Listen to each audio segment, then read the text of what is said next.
Everyone, welcome to daily current affairs. Date है आज की 14 नवंबर। देखते हैं कौन कौन सी न्यूज़ इंपॉर्टेंट है। तो पहली न्यूज़ है हमारी 6th एडिशन ऑफ शक्ति से।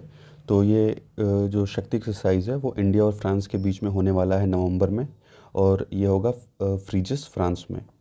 तो फ्रांस की लोकेशन देख लीजिए। देखिए, फ्रांस के नॉर्थ में आपको इंग्लिश चैनल देखने को मिल जाएगा, और फ्रांस के साउथ में आपको मेडिटेरियन सी देखने को मिल जाएगा, और फ्रांस के वेस्ट में जो है वो नॉर्थ अटलांटिक ओशन है।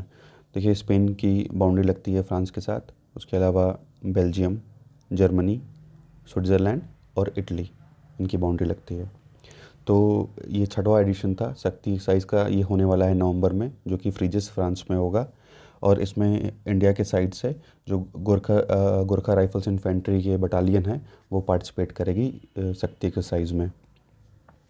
देखिए, इसका जो मेन फोकस है इस एक्सरसाइज का वो टेररिज्म के ऊपर है, कि ये टेररिज्म को काउंटर करेंगे in backdrop of semi urban terrain under United Nation mandate with an aim to enhance in military cooperation. ठीक है, तो मेन एम जो है वो है कि मिलिट्री कोऑपरेशन जो है इससे इन्हांस किया जा सके, और दोनों आर्मी के बीच में जो है एक इंटर ऑपरेबिलिटी जो है वो मेंटेन की जा सके, कोऑपरेशन दोनों आर्मी के बीच में मेंटेन किया जा सके। देखिए, ये एक बाइनियल एक्सरसाइज है जो कि स्टार्ट हुआ था 2011 से। तो 2011 के बाद से ये जो है हर साल होता रहता है। It is conducted alternately in India and France. ठीक है, तो कभी इंडिया में होता है और कभी फ्रांस में होता है। जो पिछली बार जो एक्सरसाइज हुआ था वो राजस्थान में हुआ था 2019 में, in which counter terrorism operations is in semi deserted terrain was practised. तो जो 2019 वाली एक्सरसाइज थी जो राजस्थान में किया गया था, तो वो सेमी डिज़र्ट टेरेन में कैसे काउंटर टेररिज्म ऑपरेशन किए जा सकते हैं, डिज़र्ट के एरिया में कैसे हम काउंटर टेररिज्म ऑपरेशन कर सकते हैं, तो इस चीज़ की प्रैक्टिस की गई थी राजस्थान में 2019 में। अब देखते हैं, तो फ्रांस के साथ जो है एक वरुणा एक्सरसाइज होती है, नेवल एक्सरसाइज है ये। ये दोनों की जो नेवीज़ हैं वो दोनों की नेवीज़ कंडक्ट करती हैं, इंडिया और फ्रांस की। एक डेजर्ट नाइट 21 है, और गरुड़ा है, जो कि दोनों एयर एक्सरसाइज हैं ये। ठीक है, तो ये भी इंडिया और फ्रांस के बीच में होती है। इसके अलावा जो होने वाला है नवंबर में शक्ति, ये आर्मी एक्सरसाइज है। अब देखते हैं गगन शक्ति। तो गगन शक्ति इंडियन एयरफोर्स के द्वारा जो है किया जाता है, इंडियन ओशन रीजन में किया जाता है, अपने डोमिनेंस को शो करने के लिए। अपने इंडिया का जो डोमिनेंस है इंडियन ओशन में उसको शो करने के लिए गगन शक्ति एक्सरसाइज किया जाता है। और इसमें ये जॉइंट मिलिट्री एक्सरसाइज एक गरुण शक्ति है। ये गरुण शक्ति जॉइंट मिलिट्री एक्सरसाइज है जो कि इंडिया और इंडोनेशिया के बीच में होता है। उसके बाद मित्र शक्ति, ये भी एक जॉइंट मिलिट्री एक्सरसाइज है जो कि इंडिया और श्रीलंका के बीच में होता है। और हरीमू शक्ति, जो कि इंडिया और मलेशिया के बीच में ये जॉइंट मिलिट्री एक्सरसाइज होती है। सेकंड न्यूज़ है हमारी permanent commission for women officers से। तो ये आर्मी में वुमन महिलाओं के लिए जो है वो परमानेंट कमीशन के लिए सेंटर ने जो है वो बात रखी है। तो after the supreme court cautioned the Indian army of contempt, the centre has assured the court that it will roll out permanent commission. तो सेंटर ने जो है, केंद्र सरकार ने ये कोर्ट को ये एश्योरेंस दिया है कि वो परमानेंट कमीशन को रोल आउट करेंगे सभी जो भी एलिजिबल वुमेन आर्मी ऑफिसर्स हैं उनके लिए। The Supreme Court in February 2020 directed the government to ensure that women officers in army be granted permanent commission। तो देखिए, 2020 के फरवरी के जजमेंट में जो है सुप्रीम कोर्ट ने ये डायरेक्ट किया था कि जो महिलाएं हैं उनको भी परमानेंट कमीशन आर्मी में मिलना चाहिए। उसके अलावा जो कमांड पोस्टिंग वगैरह हैं वो भी उनको मिलनी चाहिए, कॉम्बैट वगैरह में भी उनको पोस्ट किया जाना चाहिए। अब देखिए, lieutenant colonel Nitisha versus union of India का जो केस था 25 मार्च 2021 में, सुप्रीम कोर्ट ने कहा कि जो आर्मी सेलेक्टिव इवैल्यूएशन प्रोसेस है, discrimination against and disproportionately affecting women officer seeking permanent commission. तो ये कहा गया इनके द्वारा, सुप्रीम कोर्ट के द्वारा, कि जो आर्मी का जो सिलेक्शन प्रोसेस है, जो इवैल्यूएशन प्रोसेस है, वो एक तरह से महिलाओं को डिस्क्रिमिनेट करता है, क्योंकि यहाँ पे जो परमानेंट कमीशन है वो महिलाओं को नहीं मिला हुआ था। तो जो उनका केवल जो सर्विस का पीरियड होता था तो वो केवल 10 साल का होता था, या 4 साल उसमें और ऐड हो जाते थे। लेकिन अगर पेंशन आपको चाहिए तो कम से कम आपके पास 20 साल की सर्विस होनी चाहिए, तभी आर्मी आपको पेंशन देती है। तो ये चीज़ यहाँ महिलाओं के साथ जो है डिस्क्रिमिनेशन इस चीज़ का हो रहा था। बात करें परमानेंट कमीशन की, तो a permanent commission means a career in the army till retirement. तो परमानेंट कमीशन का मतलब होता है जब तक रिटायरमेंट नहीं हो जाता तब तक के लिए सर्विस कर सकते हैं आर्मी में। While short service commission is for 10 year, और जो शॉर्ट सर्विस कमीशन होता है वो सिर्फ 10 साल के लिए होता है, with the option of either leaving और ऑप्टिंग फॉर परमानेंट कमीशन। उसके बाद जैसे शॉर्ट सर्विस कमीशन 10 साल का कंप्लीट हो जाता है तो उसके बाद आपको ऑप्शन मिलता है कि आप परमानेंट कमीशन लेना चाहते हैं कि नहीं।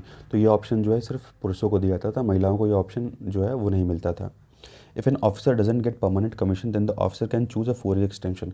अगर मान ली उस ऑफिसर को परमानेंट कमीशन नहीं मिलता है, जैसे महिलाओं को नहीं मिलता था, तो केवल उनको जो है 4 ईयर एक्सटेंशन जो है 4 साल वो अपनी सर्विस को और बढ़ा सकते थे।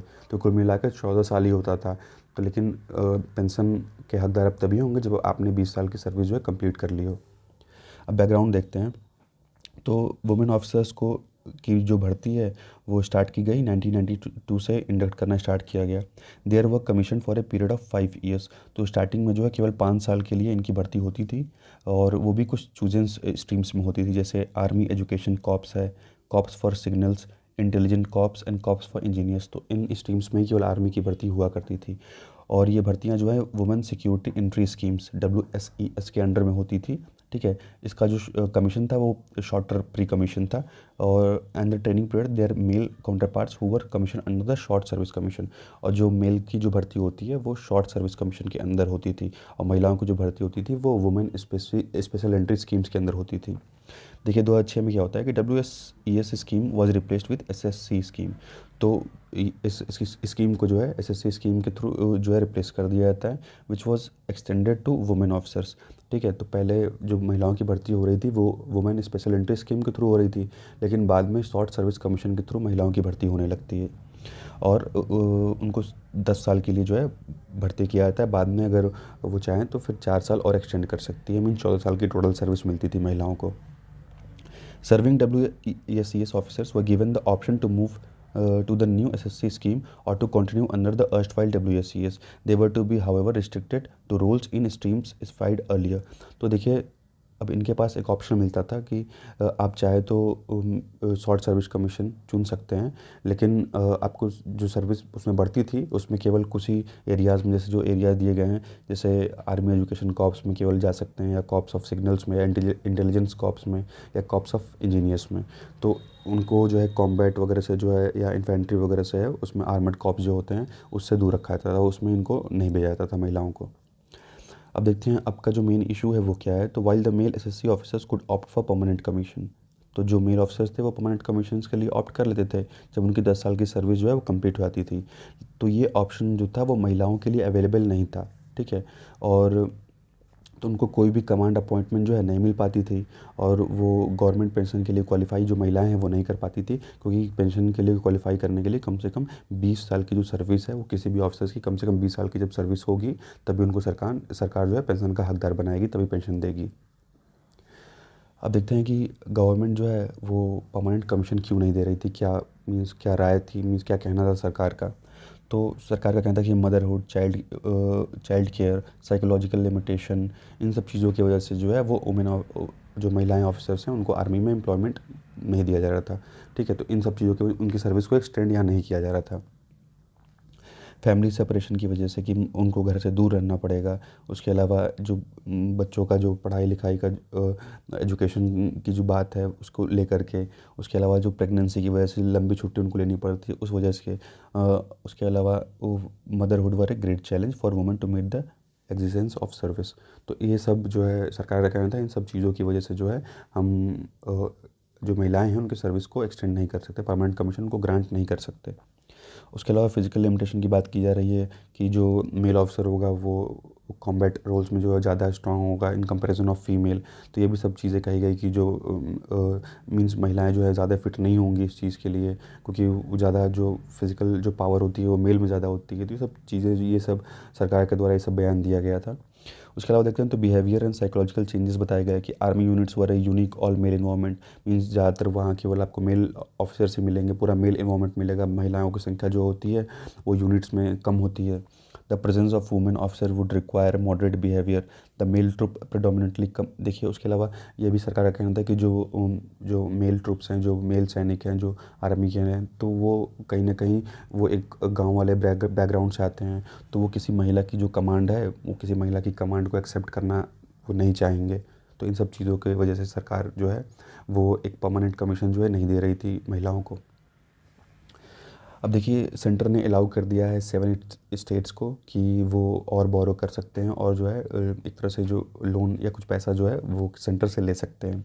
The finance ministry has permitted 7 state, तो फाइनेंस मिनिस्ट्री ने परमिशन दी है 7 स्टेट्स को to borrow an additional of, देखिए 16,691 करोड़ रुपए जो है करीब करीब इतना अमाउंट जो है फाइनेंस मिनिस्ट्री को जारी किया गया है, linked to their having met specified capital expenditure targets in the June to September quarter. तो जून से सितंबर के क्वार्टर में जिसका जो पैसा अलॉट होता है अगर वो ख़त्म हो गया है तो वो स्टेट जो है वो और पैसे को बोरो कर सकता है सेंटर से, एक तरह से लोन टाइप पे ले सकता है। State were required to achieve at least 45% और देयर कैपिटल टारगेट, तो स्टेट का जो सभी स्टेट का जो टारगेट था वो करीब कभी था कि 45% जो है आपको अपनी मीन्स 45% जो टारगेट है वो आपको अचीव करना है सेकंड क्वार्टर में, to be eligible for not to raise incremental borrowings from the market, ताकि जो मार्केट है उसके मीन्स तभी आप और जो है बोरोइंग कर सकते हैं सेंटर से, जैसे छत्तीसगढ़, केरला, मध्य प्रदेश, मेघालय, पंजाब, राजस्थान और तेलंगाना। तो इन्होंने अपना जो टारगेट है हाफ ऑफ द ईयर में ही कंप्लीट कर लिया, आधे महीने में जो है अपना टारगेट को अचीव कर लिया। अब देखिए कि स्टेट को सेंटर से परमिशन लेने की ज़रूरत क्यों पड़ती है, क्यों स्टेट सेंटर से परमिशन लेके ही बोरो कर सकता है, क्या ये मैंडेटरी है, क्या ये ज़रूरी है कि सभी स्टेट जो है वो सेंटर की परमिशन लेके ही बोरो कर सकते हैं।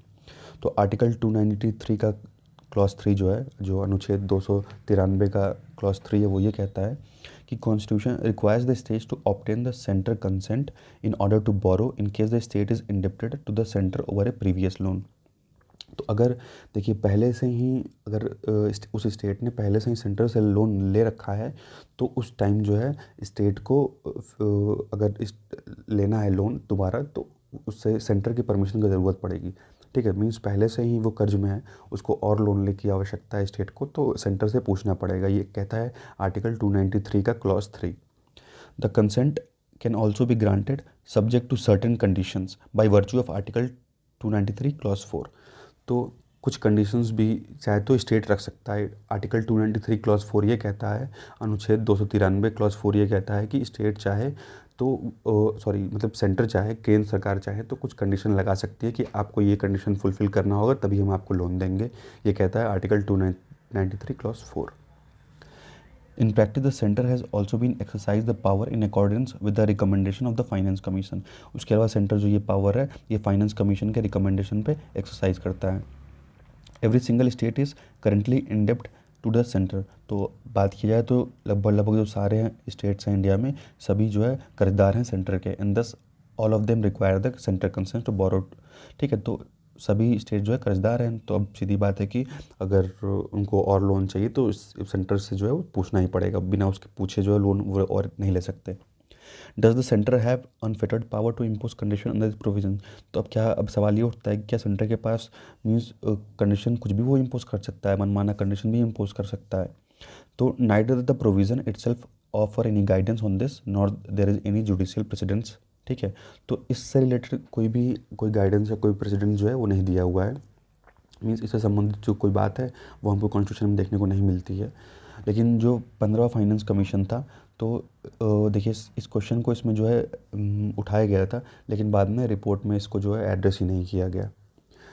अब देखिए कि सेंटर क्या है कि क्या कंडीशंस वगैरह इंपोज कर सकता है, मीन्स कब जो है सेंटर कंडीशन स्टेट पे इंपोज कर सकता है। तो centre can impose condition only when it give consent for state borrowing and it can only give such consent when the state is indebted bye centre. ठीक है, तो मतलब देखिए सेंटर कंडीशंस को तब इंपोज कर सकता है अगर मान लीजिए स्टेट कहता है कि हमको आपसे कुछ पैसे चाहिए, तो उस टाइम जो है सेंटर इस कंडीशन को इंपोज कर सकता है कि अगर वो पहले से लोन लिया है, मीन्स स्टेट अगर सेंटर से पहले से लोन लिया है, पहले से कर्ज लिया हुआ है स्टेट सेंटर से, तो उसको पूछना पड़ेगा, कंसेंट लेना पड़ेगा, और वो सेंटर चाहे तो वहाँ पे कोई भी कंडीशन लगा सकता है कि आपको ये कंडीशन फुलफिल करना पड़ेगा या ये चीज़ करनी पड़ेगी तभी हम आपको लोन देंगे, ये चीज़ सेंटर यहाँ बोल सकता है। अब देखिए ये रिस्ट्रिक्शन जो है वो ज़रूरी क्यों है। तो one possible purpose behind conferring the power upon the centre was to protect it interest in the capacity of creditor. तो एज ए क्रेडिटर होने के लिए मीन्स भाई जब वो पैसा दे रहा है तो एक तरह से उसको उसकी जो पावर है उसको प्रोटेक्ट करने के लिए ये यहाँ पे कंडीशन लगाया जा सकता है। तो स्टडी इस चीज़ को जो है वो लगा सकता है ताकि वो अपने जो उसका जो इंटरेस्ट है, जो ब्याज वाज है, क्योंकि जब सीधी बात है पैसा देगा तो ब्याज भी लेगा, तो वो अपने ब्याज को जो है बचा सके। मान लीजिए कि अगर सपोज़ करिए कि 100 करोड़ का अगर कोई भी स्टेट जो है लोन लेता है, तो जो ब्याज होगा वो सेंटर ये कह सकता है कि आपको भैया इतना ब्याज देना होगा, इसी कंडीशन में आपको लोन देंगे। तो इसीलिए ये चीज़ है। The broader purpose of ensuring the micro economic stability, ठीक है, उसके अलावा जो ब्रॉडर पर्पज़ देखा जाएगा वो माइक्रो इकोनॉमिक स्टेबिलिटी को मेंटेन करने के लिए है। Since state independence negatively affect the physical health of the nation as whole, क्योंकि अगर ज़्यादा स्टेट कर्ज ले लेता है तो सीधी बात है कि उसके वजह से पूरे नेशन के जो फाइनेंशियल कंडीशंस हैं या जो जीडीपी है उस पर कहीं ना कहीं इफेक्ट देखने को मिलेगा। तो इसीलिए सब कंडीशंस दिए गए हैं, इसीलिए ये जो रिस्ट्रिक्शन है ये ज़रूरी है। अगली न्यूज़ है हमारी साइबर क्राइम से। तो साइबर क्राइम जो है वो 500 गुना जो है बढ़ गया है पेंडेमिक के टाइम में। देखिए 14th एडिशन ऑफ जो है एनुअल साइबर सिक्योरिटी और हैकिंग कॉन्फ्रेंस हुआ, केरला पुलिस के द्वारा ये ऑर्गेनाइज़ किया गया 14वां annual cyber security hacking conference. और उसमें चीफ ऑफ डिफेंस स्टाफ जो है हमारे general Bipin Rawat ji, he has stressed the need for a national framework to thwart cyber attacks and have been on the rise in the country। तो उनके द्वारा ये कहा गया है कि मीन्स साइबर जो क्राइम्स होते हैं, साइबर अटैक्स वगैरह होते हैं, लोगों के पैसे अकाउंट वगैरह से पैसा उससे गायब होता है, और भी कई अटैक्स साइबर क्राइम्स और होते हैं। तो ये सब चीज़ें जो हैं इनको रोकने के लिए हमें कोई ना कोई जो स्टेप है वो उठाना पड़ेगा। With data gradually transcending into open domain with numerous firm permitting employees to work from their homes। देखिए कोविड की पैंडेमिक के टाइम में लोग जो है अपने घर से ही काम कर रहे थे, तो उस टाइम जो सेंसिटिव इन्फॉर्मेशन वगैरह है वो लीक होने के चांसेस जो है ज़्यादा थे, और ज़्यादा से ज़्यादा लीक हुए भी। The rise of digital payments has also increase complex cyber crimes. और डिजिटल पेमेंट जैसे जैसे बढ़ रहा है वैसे ही जो साइबर क्राइम, जो ऑनलाइन फ्रॉड वगैरह का जो खतरा है वो भी बहुत बढ़ गया है। Cyber crimes have gone up almost 500% in India during the global pandemic. तो पैंडेमिक के टाइम में करीब करीब 500 गुना जो है वो साइबर क्राइम बढ़ गया। द इंफॉर्मेशन टेक्नोलॉजी एक्ट देखिए 2000 that deals with the cyber security. तो जो आईटी एक्ट है हमारा 2000 का, वो साइबर सिक्योरिटी और साइबर क्राइम से डील करता है। मीन्स अगर आप कोई भी साइबर सिक्योरिटी, साइबर क्राइम में इन्वॉल्व होते हैं तो आपके ऊपर आईटी जो एक्ट है, इंफॉर्मेशन टेक्नोलॉजी एक्ट, इसका चार्ज लगाया जाएगा और इसी के अंदर आपको पनिशमेंट भी दी जाएगी। और जो अगर बात किया है तो इस समय के सिनारियो को देखते हुए, इस समय के जैसे लोग क्राइम कर रहे हैं, जैसे सारी चीज़ें हो रही हैं, तो लोग वीपीएन का यूज़ करते हैं ताकि कोई उनको ट्रैक ना कर पाए। तो इस चीज़ में जो है और इम्प्रूव करने की ज़रूरत है, टेक्नोलॉजी के फील्ड में और आगे बढ़ने की ज़रूरत है, तभी हम इस चीज़ को रोक सकते हैं। While a national cybersecurity strategy in the office, the country is also in the dire need of a data protection law। उसके अलावा जो है हमें डाटा के प्रोटेक्शन की एक लॉ की भी ज़रूरत है with cyber criminals increasingly weaponising data as a tool against national security in the post pandemic era. तो उसके बाद जो है जो लोगों का डाटा है उसको एज ए टूल जो है वो यूज़ किया जा रहा है, और इस समय सबसे जो ज़्यादा वैल्यू वो आपकी डाटा की ही है।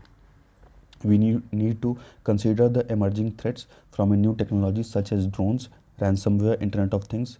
तो जैसे कि हम, अब सही बात है कि जहर को भाई जहर ही काट सकता है, तो उसी तरह अगर इन साइबर क्राइम्स हो, इन सब चीज़ों को रोकना है तो हम इंटरनेट का ही यूज़ करके इन सबों को रोक सकते हैं, और इसके लिए हमको जो है टेक्नोलॉजी के फील्ड में और इम्प्रूव करने की ज़रूरत है। Step taken by government to spread awareness about cyber crimes. तो देखते हैं कि गवर्नमेंट, सरकार द्वारा जो है वो क्या क्या स्टेप्स लिए गए हैं कि साइबर क्राइम को रोका जा सके। तो online cyber crime reporting portal has been launched. तो देखिए online cyber crime reporting portal launch किया गया है to enable complaints to report complaint pertaining to child pornography, sexual abuse material, rape या गैंग रेप इमेजरीज और sexual exploited content.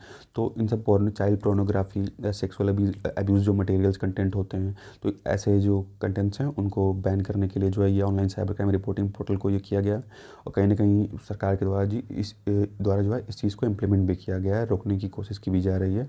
इसीलिए जो कुछ साइट्स हैं इनको बैन कर दिया गया जो आप ओपन नहीं कर सकते। A scheme for establishment of Indian cyber crime coordination centre. उसके अलावा देखिए एक स्कीम निकाली गई है जिसके through Indian cyber crime coordination centre को इस्टेब्लिश किया जाएगा। ठीक है, इस्टेब्लिश किया गया है to handle issues relating to cyber crime in the country in a comprehensive and coordinated manner. तो एक स्कीम के थ्रू जो है Indian cyber crime coordination centre की स्थापना की गई है जो कि साइबर क्राइम से रिलेटेड इशू को हैंडल करता है। उसके अलावा national critical information infrastructure protection centre NCIIPC को जो है इस्टेब्लिश किया गया है for protection of critical information infrastructure in the country. तो इस चीज़ के लिए भी देखिए NPAAC को इस्टेब्लिश किया गया है। All organisation providing digital service have been mandated to report cyber security incident to CERT। तो जो भी ऑर्गेनाइजेशंस हैं, ठीक है, जो कि डिजिटल सर्विस आपको प्रोवाइड कर रहे हैं, उनको ये कहा गया है कि कोई भी अगर साइबर सिक्योरिटी से रिलेटेड कोई चीज़ होती है तो आपको उसको रिपोर्ट करना है, CERT को आपको उसको रिपोर्ट करना है, ठीक है। या जो साइबर क्राइम कोऑर्डिनेशन सेंटर वगैरह है या NCAAPC उसको भी आप रिपोर्ट कर सकते हैं। उसके अलावा साइबर स्वच्छ केंद्र जो botnet cleaning and malware analysis centre है, इसको भी लॉन्च किया गया है for providing detection of malicious programs and free tools remove such programmes.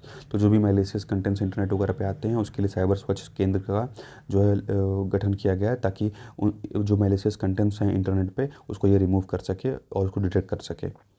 Formulation of crisis management plan for countering cyber attack and cyber terrorism. उसके अलावा जो है क्राइसिस मैनेजमेंट प्लान जो है उसको भी लॉन्च किया गया है, ताकि साइबर अटैक और साइबर टेररिज्म के खिलाफ जो है हम लड़ाई कर सकें। अब देखिए आगे क्या किया जा सकता है। तो देखिए सरकार का द्वारा जो है वो अलर्ट वगैरह जारी किया सकता है, या इस चीज़ को लेकर एडवाइजरी एक नोटिस जारी की जा सकती है। और भी जो हमारे लॉ इन्फोर्समेंट पर्सनल्स हैं, जो प्रोसिक्यूटर्स हैं या जुडिशियल ऑफिसर्स हैं, उनको इस फील्ड में जो है और ट्रेनिंग देने की आवश्यकता है। जो हमारा साइबर फॉरेंसिक है उसकी फैसिलिटीज़ को और इम्प्रूव करने की आवश्यकता है। उसके अलावा जो इन्वेस्टिगेशन का जो प्रोसीजर है उसको और स्पीड अप करने की आवश्यकता है। जो देखिए finally police, public order and state subjects की बात करेंगे। अब जो पुलिस है और पब्लिक ऑर्डर जो चीज़ें हैं वो स्टेट के सब्जेक्ट्स में आती हैं, ठीक है, कॉन्स्टिट्यूशन के हिसाब से, क्योंकि ये सब जो है स्टेट लिस्ट का पार्ट है, स्टेट लिस्ट में आता है ये सब चीज़। Are primary responsible for prevention, detection and investigation and prosecution of crime through their law enforcement machinery. तो पुलिस ही है जो कि स्टेट में देखेंगे तो पुलिस रिस्पॉन्सिबल होती है। जो भी क्राइम्स वगैरह होते हैं, मान लीजिए वो साइबर क्राइम्स या कुछ भी हो, तो पुलिस के द्वारा ही इन सब चीज़ों की इन्वेस्टिगेशन की जाती है, इनका प्रिवेंशन, इनका डिटेक्शन, ये सब पुलिस के अंडर में ही आता है। तो यहाँ ज़रूरी ये होता है कि पुलिस को जो है और अच्छी से अच्छी टेक्नोलॉजी अवेलेबल कराई जाए, जिसकी वजह से इन साइबर क्राइम्स या साइबर अटैक्स वगैरह को रोका जा सके। अगली न्यूज़ है हमारी हेट स्पीच से। तो देखिए हेट स्पीच, सुप्रीम कोर्ट में जो है हेट स्पीच को लेकर के 2 पिटिशन डाली गई हैं। One petition ask the court to issue direction for action in such cases. पहली पिटिशन कहती है कि हेट स्पीच को लेकर के आपको मीन्स डायरेक्शन इशू करने की बात कही गई है। कि पहले पिटिशन में ये कहा गया है कि मीन्स हेट स्पीच को लेकर के जो निर्देश जो हैं वो दिए जाने की ज़रूरत है। उसके अलावा जो सेकंड पिटिशन है वो कहता है कि IPC wasn't enough to deal with the hate speech and rumour mongering. Means जो IPC के जो प्रोविजंस है वो इनफ नहीं है जिससे कि हेट स्पीच से डील किया जा सके। Both petition relied on a 2020 supreme court decision in Amish Devgan case, ठीक है। तो ये दोनों पिटिशन जो थे रिलाइड थे किस पे, अमीश देवगन केस पे, where the hate speech were link to the violation of unity and fraternity. तो हेट स्पीच को लिंक किया गया कि ये हमारी कंट्री की जो एकता है उसको वायलेट करते हैं, और जो हमारी कंट्री में जो एक मीन्स बंधुत्व की भावना है, जो भाईचारे की भावना है, फ्रेटर्निटी की भावना है, उसको ये ब्रीच करते हैं। उसके अलावा जो ह्यूमन डिग्निटी है उसको ये ब्रीच करते हैं, जो कि हमारे आर्टिकल 21 में आता है, ठीक है। राइट टू लाइफ के अंदर ये सब चीज़ें आ गई। तो राइट टू लाइफ जो है आर्टिकल 21 ऑफ द कॉन्स्टिट्यूशन है। इशू देखें तो the petitioner were concerned over concerted events in recent past that targeted politics, social and economic exclusion of Muslim through a series of rallies and hate speeches। तो यहाँ पे जो है मुस्लिम के ऊपर जो है मीन्स पॉलिटिकल, सोशल, इकोनॉमिक जो टिप्पणी वगैरह की गई, हेट स्पीच वगैरह कहा गया रैली वगैरह में, तो उसी चीज़ को लेकर के ये पिटिशन वगैरह फाइल की गई थी। तो पिटिशनर का ये कहना है कि कुछ हेट स्पीच को लेकर के कुछ गाइडलाइंस जारी करने की ज़रूरत है। तो उस पर देखेंगे तो ये पास किया गया था 2014 के आसपास जो है सुप्रीम कोर्ट के द्वारा हेट स्पीच पे गाइडलाइन जो है पास की गई थी। उसके अलावा mob violence and lynching events in subsequent decision in 2018। तो मॉब लिंचिंग से भी कुछ जो दिशा निर्देश हैं वो भी पास की गई थी सुप्रीम कोर्ट के द्वारा 2018 में। बात करें हेट स्पीच की, तो hate speech is a incitement or hatred against a particular group of persons marginalized by their religion, belief, sexual orientation, gender and so on। तो जब भी देखिए, जब भी किसी पर्सन, कोई भी पर्टिकुलर ग्रुप ऑफ पर्सनस हो या पर्सन हो, उनके जो भी कि मार्जिनलाइज्ड है, मीन्स कम संख्या में है, तो ऐसे ग्रुप ऑफ पर्सनस जो हैं जो कि कम संख्या में हो, अगर हम उनके रिलीजन को, रिलीजियस जो बिलीफ्स हैं उनके रिलीजन के ऊपर कोई टिप्पणी कर रहे हैं, या उनके सेक्सुअल ओरिएंटेशन, जेंडर वगैरह को लेकर पे कि हम कोई टिप्पणी करते हैं, उस पर गलत चीज़ बोलते हैं उनको, तो वो चीज़ें जो हेट स्पीच में आती हैं। ऐसी बातें जो नफ़रत फैलाएं, ठीक है, जो समाज में नफ़रत फैलाती हैं, जो बातें जो कि देखिए, अगर लॉ कमीशन की बात करें तो लॉ कमीशन ने अपनी 267th रिपोर्ट जो थी उसमें ये कहा था कि कभी कभी हेट स्पीच जो है वो टेररिज्म और जिनोसाइड वगैरह का कारण भी बन जाती हैं, क्योंकि ऐसे कड़वे शब्द जो हैं वो कहीं न कहीं उस आदमी को प्रोवोक करते हैं जिससे वो अपना गलत कदम उठाता है। तो ये लॉ कमीशन ने अपनी रिपोर्ट में ये चीज़ कहा था। अब देखिए, इसको हटाने की, हेट स्पीच को ख़त्म करने की ज़रूरत इसलिए है, जैसे जैसे इंटरनल सिक्योरिटी की बात करें तो जैसे जो मुज़फ़्फ़रपुर के दंगे हुए 2013 में, तो वो फेक वीडियो वायरल होने की ही वजह से हुए हुए थे। उसके अलावा ये हेट स्पीच जो है वो लोगों के सेंटिमेंट के साथ एक तरह से उनको चोट पहुँचाता है, ठीक है? मॉब लिंचिंग का कारण भी है ये। उसके अलावा जैसे दिल्ली दंगों की बात करें तो मिस इन्फॉर्मेशन, डिसइन्फॉर्मेशन फैलाना, गलत चीज़ों को फैलाना, तो इन सब चीज़ों की वजह से जो है वो कहीं न कहीं हमारी जो कंट्री की यूनिटी और जो फ्रेटर्निटी है, मीन्स जो एकता है और जो बंधुत्व की भावना है, उस पे जो है इफ़ेक्ट पड़ता है।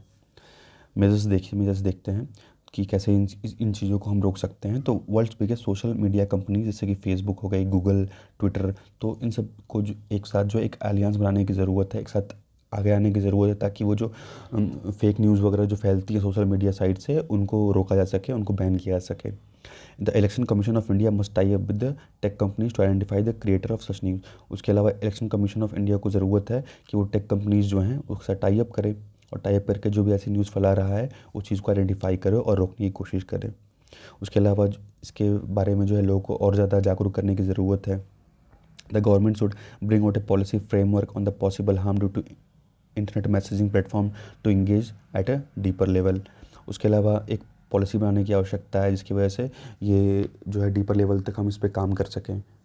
इम्पोजिंग हेफ्टी फाइन्स, जैसे जर्मनी क्या किया है, देखिए जर्मनी में सोशल मीडिया जो कंपनीज़ हैं वो उन पे वो फ़ाइन चार्ज करता है, करीब करीब 50 मिलियन यूरो का वो फ़ाइन चार्ज करता है अगर वो अपने साइट से जो है अगर वो कुछ ऐसे कंटेंट्स अगर पोस्ट कर दिए गए हैं उनको अगर नहीं हटाता है तो।